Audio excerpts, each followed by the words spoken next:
श्री स्वामी समर्थ. जय जय स्वामी समर्थ.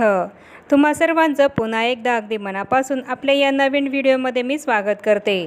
खूप प्रयत्न करून सुद्धा आपल्याला मनासारखी नोकरीही मिळत नाही किंवा आपण करत असलेल्या नोकरीमध्ये आपलं प्रमोशन होत नाही आणि तसंच कुठला तरी तुमचा बिझनेस आहे आणि त्या बिझनेसमध्ये तुम्हाला हवी तशी तुमची प्रगती होत नाहीये. तर मग अशा वेळेस चांगली नोकरी लागण्यासाठी तसंच प्रमोशन होण्यासाठी आणि व्यवसायामध्ये भरभराट होण्यासाठी आपण सर्वांनी कोणती स्वामी सेवा ही करावी हेच मी तुम्हाला आपल्या आजच्या या व्हिडिओमध्ये सांगणार आहे. प्रत्येक जण चांगली नोकरी मिळवण्यासाठी आणि लागलेल्या नोकरीमध्ये आपल्याला प्रमोशन मिळण्यासाठी अगदी खूप मेहनतही घेत असतो. पण कधी कधी खूप कष्ट करून खूप मेहनत घेऊन सुद्धा जर तुम्हाला चांगली नोकरी ही मिळत नसेल तर तुम्ही कोणती स्वामींची सेवा ही सुरू करावी जेणेकरून तुम्हाला चांगली नोकरी ही मिळेल आणि तुम्ही करत असलेल्या नोकरीमध्ये तुमचं प्रमोशन होईल. तसंच तुमचा जो काही व्यवसाय असेल, तुमचा जो काही बिझनेस असेल त्या बिझनेसमध्ये तुम्हाला यश मिळेल.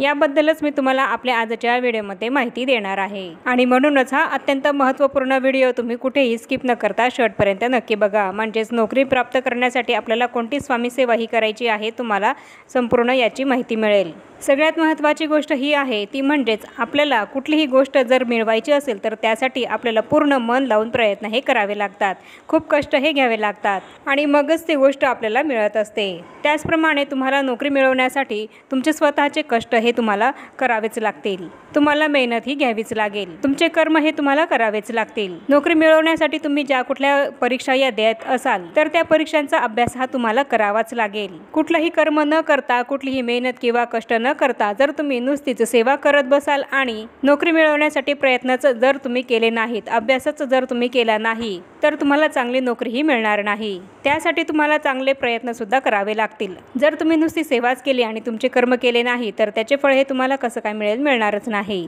तुमचा अभ्यास, तुमचे कष्ट, तुमची मेहनत, तुमचे कर्म हे तुम्हाला करावेच लागतील तर आणि तरच आपल्याला त्याचं चांगलं फळ हे मिळेल. पण कधी कधी आपण जे काही कष्ट करत आहोत, मेहनत घेत आहोत, आपण जे काही चांगलं कर्म करत आहोत त्या कर्माला, मेहनतीला यश मिळत नाही.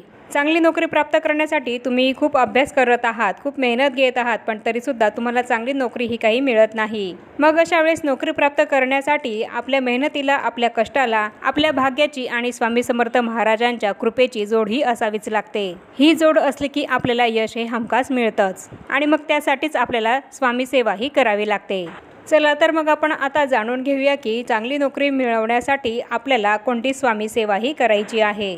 तर ही सेवा करताना सर्वात महत्त्वाची सेवा आहे ती म्हणजेच आपल्याला स्वामींची नित्यसेवा अगदी रोज नित्यनियमाने करायची आहे. नित्यसेवा म्हणजे काय तर 11 माळी श्री स्वामी समर्थ या मंत्राचा जप, स्वामी चरित्र सारामृत या ग्रंथाचे क्रमशः 3 अध्यायांचे पठण हे अगदी नित्यनियमाने दररोज आपल्या नित्यसेवेमध्ये आपल्याला करायचं आहे.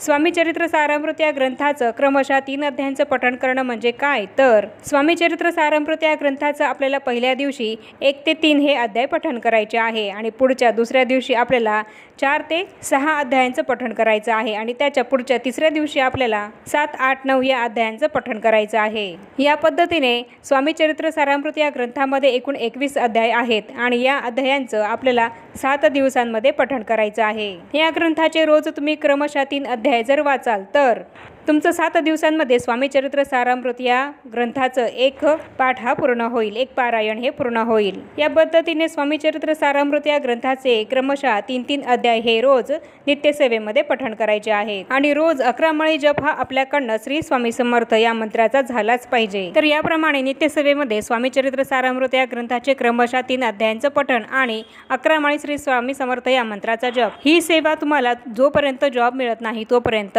करायची आहे. आणि ही नित्यसेवा करत असताना तुम्हाला मांसाहार हा बंद ठेवायचा आहे आणि ज्या दिवशी तुम्ही मांसाहार करणार असाल तर त्या दिवशी तुम्ही मांसाहार करण्याच्या आधी ही सेवा करून घ्या. नाहीतर तेवढ्या 1 दिवसासाठी तुमची सेवा ही तुम्ही स्किप करा. त्या दिवशी तुम्ही सेवा नाही केली तरी चालेल. पण इथे मी तुम्हाला एकच गोष्ट ही सांगेल की जर तुम्ही जॉब मिळावा यासाठी सेवा करत आहात तर जोपर्यंत तुम्हाला जॉब मिळत नाही तोपर्यंत तुम्ही सेवा ही कंटिन्यू सुरू ठेवा आणि या सेवेच्या काळामध्ये मांसाहार हा चुकूनही करू नका आणि मग बघा तुम्हाला या सेवेचे फळ हे नक्कीच मिळेल. आणि यासोबतच 1 वेळा श्रीसुक्ताचं पठण हे सुद्धा तुम्हाला अगदी रोज करायचं आहे आणि हे श्रीसुक्ताचं पठण तुम्हाला संस्कृतमध्ये जे आहे नित्यसेवेच्या पुस्तकामध्ये तेच पठण करायचं आहे. आणि तसंच व्यंकटेश स्तोत्राचं सुद्धा तुम्हाला 1 वेळा रोज पठण करायचं आहे. या स्तोत्राचं पठण तुम्ही नित्यसेवेमध्ये जे संस्कृतमध्ये दिलेलं आहे ते करू शकतात किंवा मराठीमध्ये जे आहे ते मराठीमधलं व्यंकटेश स्तोत्रसुद्धा तुम्ही पठण करू शकतात। हे स्तोत्रसुद्धा तुम्हाला नोकरी मिळेपर्यंत दररोज 1 वेळा पठण करायचं आहे आणि तसंच 1 वेळा कालभैरवाष्टक हे सुद्धा तुम्हाला या सेवेमध्येच पठण करायचं आहे। श्रीसूक्त 1 वेळेस, व्यंकटेश स्तोत्र 1 वेळेस, कालभैरवाष्टक 1 वेळेस आणि यासोबतच नवग्रह स्तोत्राचं सुद्धा 1 वेळेस दररोज नित्यनियमानं पठण करायचं आहे। आणि त्यासोबतच तुम्हाला संकल्पयुक्त श्री गुरुचरित्र या ग्रंथाचं 7 दिवसांचं पारायण हे 3 वेळा करायचं आहे। गुरुचरित्र या ग्रंथाचं तुम्हाला 3 वेळा 7 दिवसांमध्ये पारायण हे करायचं आहे। हे पारायण आपल्याला 3-3 दिवसांमध्ये करायचं नाही आहे, तर 7 दिवसांचं एक पारायण या पद्धतीने आपल्याला 3 पारायण हे संकल्पयुक्त करायचे आहे। गुरुचरित्र पारायणाची संकल्पयुक्तच आपल्याला सेवा करायची आहे आणि त्याच्याचबरोबर तुम्हाला तुमच्या घराच्या आजूबाजूला जवळपास जिथे कुठे मारुतीरायाचं मंदिर असेल तर तिथे दर शनिवारी जाऊन मारुतीरायाचा सन्मान हा करायचा आहे। मारुतीरायाचा सन्मान करताना नारळ, हार आणि खडी साखर हे आपल्याला घेऊन जायचं आहे आणि तिथे मारुतीरायांना अर्पण करायचं आहे।